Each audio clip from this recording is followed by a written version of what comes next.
rather invest in some real estate, you know what I'm saying? Oh, wait, can you repeat that again, man? You're up-and-coming artist. What did you say you want to do? I say invest in some assets as opposed to trick off my money on some liabilities like diamonds. Even before fame, this aspiring star had a plan for his fortune. You're trying to get land. Exactly, homie. A real asset. Take care of my peoples, because, you know, it look good, but at the end of the day, you losing value. He was just 20 years old in this interview with Hard Knock TV. Over the next decade, he'd become a beacon of hope in South Central LA, a Grammy-nominated artist, a father, an entrepreneur, an advocate. His name, Nipsey Hussle. But just as his dreams were really coming true, this past Sunday, he was shot dead in broad daylight in the middle of the community that he'd poured his heart and soul into. He was the neighborhood prince. He brought a lot of hope and change to the community. You might as well call him the president of the hood then, Barack Obama of the streets. It was so much more he could have did. He was only 33 years old.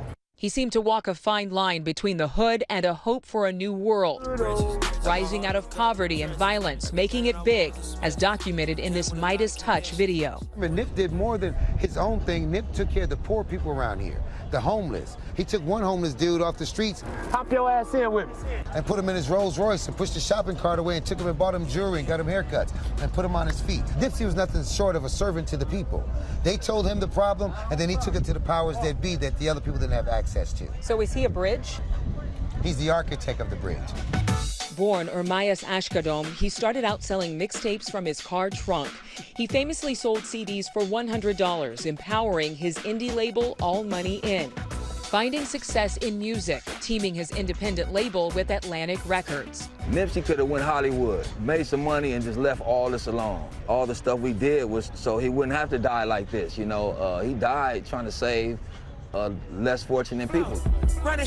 Many of his anthems, including the title track on his album Victory Lap. Every few shows, I just buy some new gold. Circle got smaller, everybody can't go. Speak to the disparity between the life he was living and the life he came from.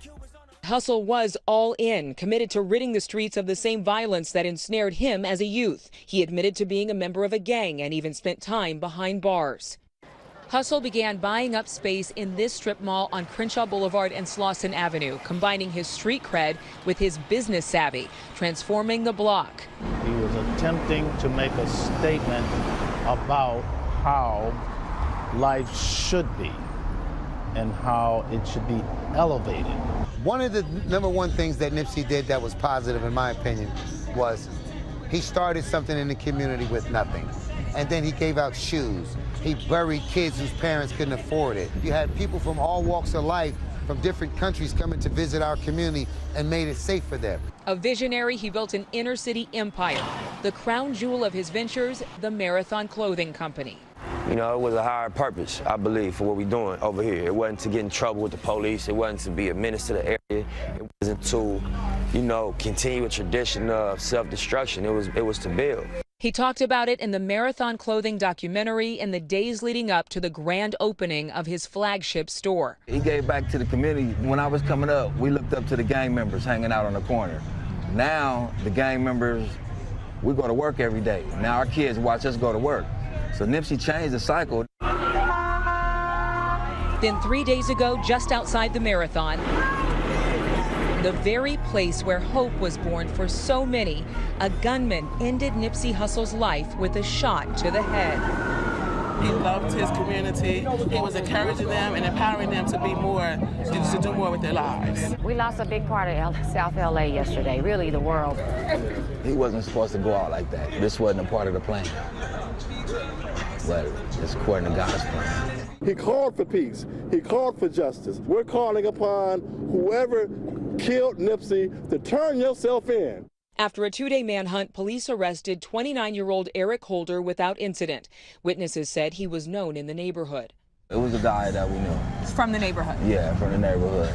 Mr. Holder walked up on multiple occasions and engaged in a conversation with Nipsey, subsequently came back armed with a handgun, striking and killing Nipsey Hussle. Police say the murder was not a gang fight, but some kind of personal dispute. There he is. There he is. On Monday, Hussle was set to meet with the LAPD to discuss ways to combat gang violence. Despite his absence, police carried on with the meeting. Nipsey's death has sent shockwaves across this city and across this globe. With an international fan base still grieving, some of his biggest supporters include celebrities like Rihanna, John Legend, and the NBA's Steph Curry paying tribute. Obviously, send prayers to his family, his community. Actress Lauren London, the love of Hussle's life and mother of his child, writing on Instagram, "I am completely lost. I've lost my best friend. We are lost without you, babe. I have no words." Hussle's death was the 11th murder in South LA in the past week, despite homicide rates that have steadily declined. We have to preach nonviolence. We have to act that out. And I would say to anybody out there, too, the absolute worst way to pay back Nipsey's loss, somebody we lost to the hands of violence, is with more violence. He was struggling to make a positive difference. Fortunately, he had the strength to try to push forward and do some good things. Who could you compare Nipsey to? Of anybody dead or alive in history, who would you compare him to? He's incomparable. There's no comparison. It's mathematically, emphatically impossible to compare him. There's a template that's been set because, see, they killed Nipsey, but you can't kill the idea. He would tell y'all to keep striving, do what you do. Strive and don't stop, you know, keep going. Keep, you know, whatever it is, be the best at whatever you do. Don't stop. Just don't lose hope. Hi everyone, George Stephanopoulos here. Thanks for checking out the ABC News YouTube channel. If you'd like to get more videos, show highlights, and watch live event coverage, click on the right over here to subscribe to our channel, and don't forget to download the ABC News app for breaking news alerts. Thanks for watching.